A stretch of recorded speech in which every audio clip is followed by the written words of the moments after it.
Hello નમસ્કાર guys મિત્રો, હું અને મારી વાલી ઈશા આજે અમે ફરવા ગયા હતા.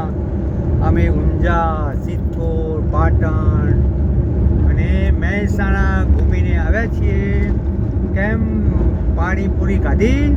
હા. હવે પાણીપુરી ખવડાવી અને તમે આઈસ્ક્રીમ ખાધી? હા. કેવી આઈસ્ક્રીમ ખાધી? મસ્ત. વાહ વાહ વાહ વાહ વાહ ઈશા વાહ.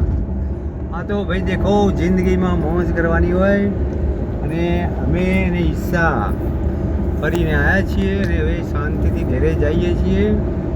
ગાઈસ મિત્રો, તમે પણ આવી જ ફરજો અને લહેર મારજો જિંદગીમાં. બસ એક જ વખત ચિઠ્ઠી આપણી સબની ફાટી ગયેલી છે. ચિઠ્ઠી ગજવામાં જ પડી છે ભાઈ. ક્યાં પડી છે? ગજવામાં. એની તારીખ નક્કી એના ઉપરવાળાના હાથમાં છે. માટે મોજ કરો ઈશા. કેમ મજા ને?